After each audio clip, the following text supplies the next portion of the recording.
Hello everyone. So today we are starting a new series called Learning Anti-Squat, and this series is mostly going to be me trying to figure out anti-squat and all that, and hopefully help other people if they have questions. So I'm going to be learning as I go, so I apologize if I get stuff wrong, just how it is sometimes, but I am going to do research and whatnot and try to get all the correct information on everything. But yeah, so this is learning anti-squat. For the first couple episodes, it's probably going to be building this car up. As you can see, there's no electronics on it. By the way, this car is a Overdose Galm with the RCO Kaiju chassis, number 4 out of 100, and obviously it's in red, so that's pretty cool. I have done some stuff to it already. When I bought this, it came mostly stock, aside from the chassis and the gearbox. So a lot of stuff you see on here: fan controller, the barrel springs, the front bumper, even those are the wheels. Those are all stuff I put on. I will be doing an episode on the shocks probably next, so I'll kind of go a little bit more into these. I don't know, this is, in my opinion, really simple and not necessary of an episode. And on top of that, I don't really have anything to connect it to at the moment to show it working. But it's just a fan mount, Team 80 fan mount with a rocket fan on it, and then Team 80 fan controller. So there's like a whole thing. Maybe once I get this like actually moving and with an ESC and all that, I'll show it. But this episode, we'll be focusing on the Team 80 Knuckles. So you can see, I already did record a video with these. I ended up scrapping it. I was gonna put them on my MST, but I didn't like how they felt. I didn't like how they just kind of worked on the MST, so I took them off, put the racing ones back on, and fortunately, they work pretty well in here. So I'm actually gonna go ahead and take this knuckle off. I'm gonna show you guys kind of the build process, and then gonna go ahead and put this knuckle on. Probably talk a bit more about the chassis after, and then a bit more about the series after. And then, yeah, I don't know how long this episode is going to be. Probably a bit on the shorter side, considering Knuckles is not too much to talk about. But, yeah, I'm going to go ahead, rip this off, and then we'll go ahead and, I guess, reassemble it. Disassemble and reassemble. So, I got the knuckle out, and just kind of took the hub out just for now. I think it is pretty self-explanatory how it goes together, but here's the instructions in case you were looking for them, if you bought them used. Give you a second to pause, kind of read them over, and then the back side. So when you're building this, just keep it in mind, one knuckle will have the letter B for both sides, and the other one will be the letter A right there. So just keep that in mind when you're building it so you don't kind of mix them up. But yeah, you can also run trail with these depending on which one you put on top. They are slightly different. One will say LO and the other one will say RO, if you look on the instructions. So the RO for the A side, if you want the trail, RO on top. But for the B side, if you want trail, the LO goes on top. I don't know why they have them swapped like that. Kind of weird in my opinion, but it's whatever. But when you get the knuckle, if you kind of get rid of everything else, just cover that up. But it's kind of like this clover shape. And you can kind of see on this side right here, there's that little, see if I can zoom in. That little kind of lip right here. So it kind of sinks in, but then it's flat and it's not hollow like on this side to where there's nothing behind there. That is where your toe block goes. So I don't know why this is here. Doesn't show anything about it in the instructions, but where it's kind of flat right there, that's where the toe block goes. Other than that, assembling this is pretty simple. I'm gonna zoom back out real quick. And then you can put shims behind your tube with these screws, and this will change your KPI. And you can even put them on the bottom one if you want to. Maybe make your knuckles slightly longer if you want a bigger offset or something. but each shim is 1 degrees of KPI. And I bought a shim kit as well. It's like $2.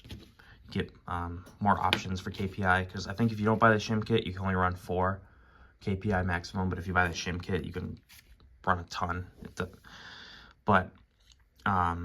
Yeah, so I am currently running the trail option, as you could see, and I am running 3 degrees of KPI, like I said. So I'm just gonna try that to start out, see how it is. And I'm also doing the upside down toe link for no other reason than just to try it. Why not? So that'll be fun to try. Other than that, it goes together pretty simple. 6 screws, 2 on the back for the toe, and then the 4 on front for these.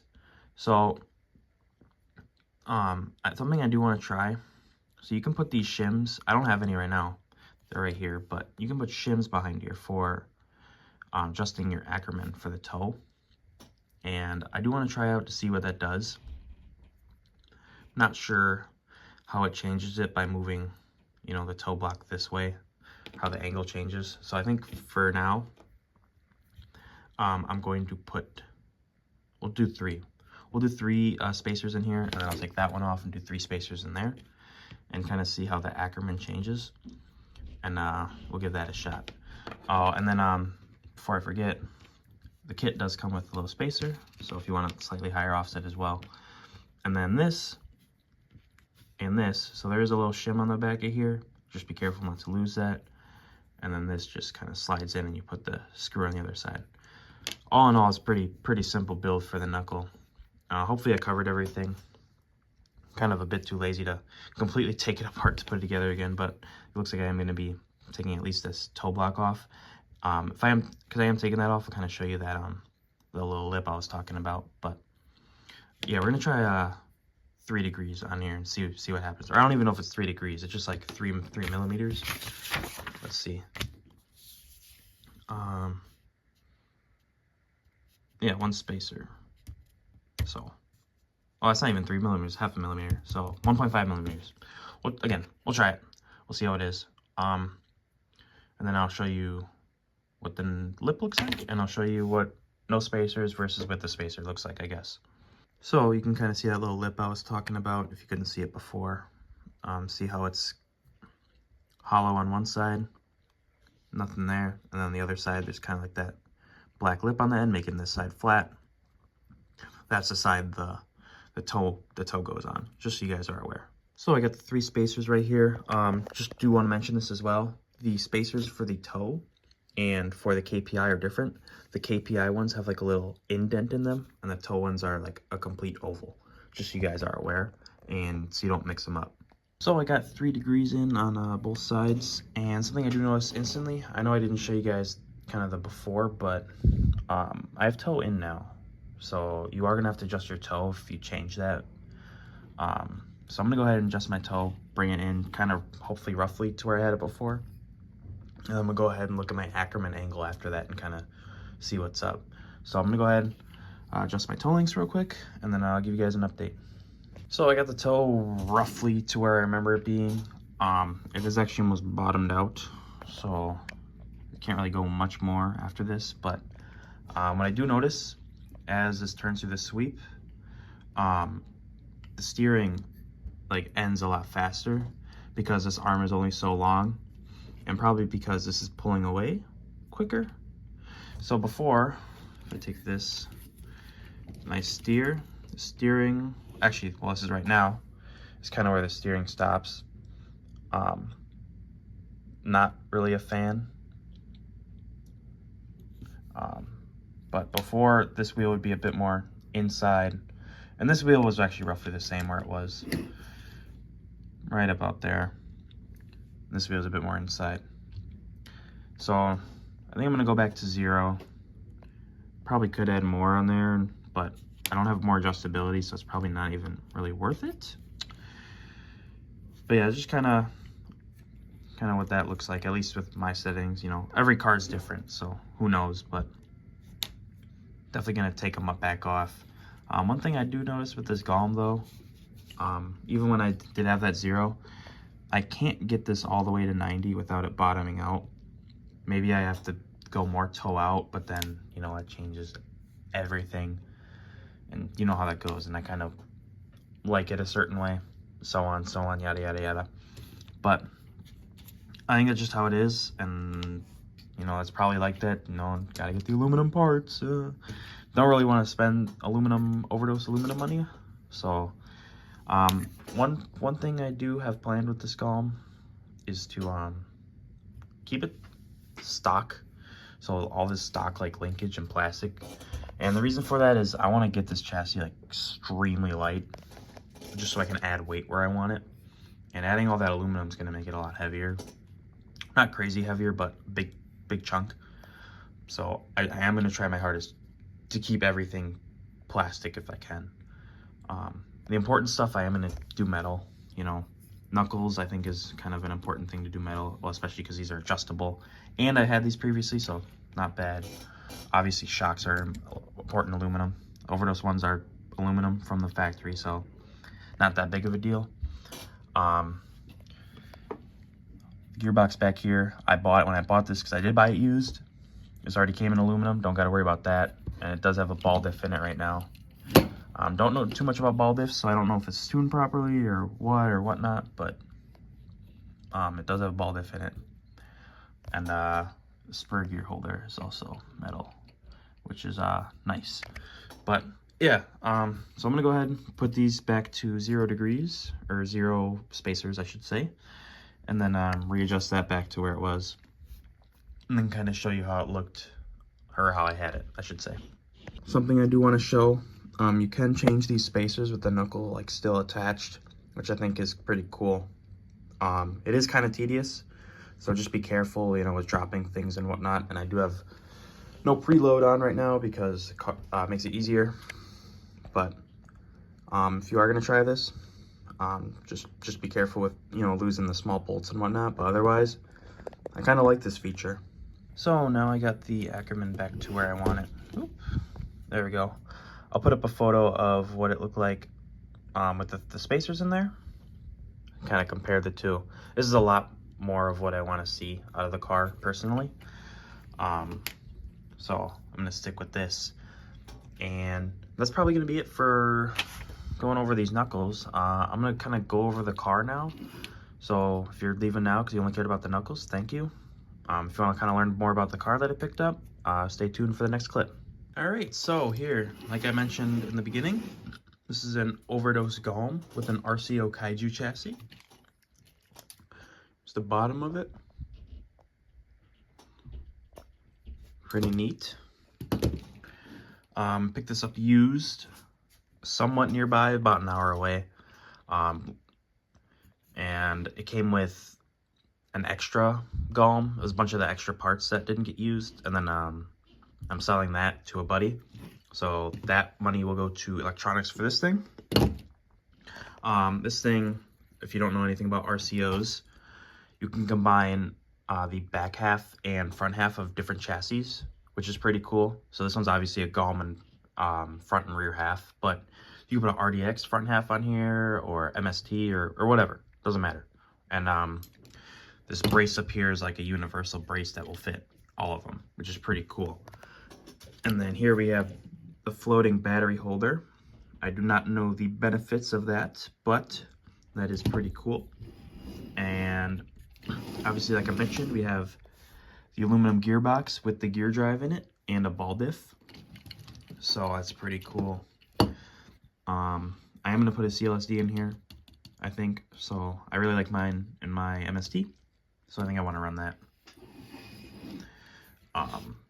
What else? So I picked up these wheels too for it, the VR10s from Rev D. And I got the aero discs on the rear, and eventually I'll get them on the front. I just gotta find like a spacer big enough to run them on the front. The only reason I'm running these is simply because I want to protect the chrome and keep the chrome looking nice. My old chrome wheels on my other car are just destroyed and they don't look good anymore, so I just want some like protection, I guess. Done a little bit to the chassis since I've got it. You've noticed, and I've mentioned as well, barrel springs And as I mentioned earlier as well, I'm going to do a shock dress-up rebuild, probably next episode. Did this Hydra front bumper and these Yokomo posts, which will house the Gorilla mounts. The Hydra front bumper does not have screws yet because I didn't have any small enough ones, so I needed to order more. Kind of see the Hydra front bumper right up in there. Looks really good. Team 80 fan mount, and this actually fits like really nice. Like, it's kind of like almost, or maybe even is like dead center of the chassis. Super, super nice. And obviously the rocket fan, and then Team 80 fan controller too. Just got this thing because, you know, why not? Want to try it out, see how it is. Nothing special about it. But yeah, other than that, it's a pretty stock Galm for the most part. I just wanted to kind of learn like the anti-squat style and kind of how it compares to you know, pro squat. Sorry about the cut, I got a phone call, but I just want to see how it compares to like pro squat. And the MST will be turning into a weight shift car. There's not much I have yet to do with that. Just a little couple tiny things. It'll all fit in one video for sure, and that'll be pretty fun. And then this will be my comp chassis, so hoping to really kind of set forth. Doing really well hopefully at SCC next year, and doing really well once again at SCC Wisconsin. So I'm hoping to get this like moving under its own power by the end of November, so 1 month. We'll just kind of see how that goes and whatnot, but not much needed, honestly. Mainly electronics is all I need. I do have a couple extra bits and bobs for this already that I just haven't put on because I gotta wait for electronics. And yeah, that's kind of the whole thing. I'm super excited to get the ball rolling on this, and really looking forward to it. One thing that does bother me, I don't know why this one's purple. So I think I'm gonna buy the Overdose turnbuckle kit and kind of redo all these because these are all kind of chipped up, so might have to redo those. But yeah, so that's probably gonna be the end of the video. If you guys enjoyed, leave a like, and hopefully you guys are excited for this series as I am. I'm super excited to, you know, learn something new and hopefully kind of teach you guys as I'm learning things and going over stuff. Speaking of that, I do want to redo my tuning videos that I did, because as I learn more stuff and kind of figure out more things, I can kind of change the way I teach and give better information as well. But that'll be another time. And then, so for now, thank you for watching, and have a great day.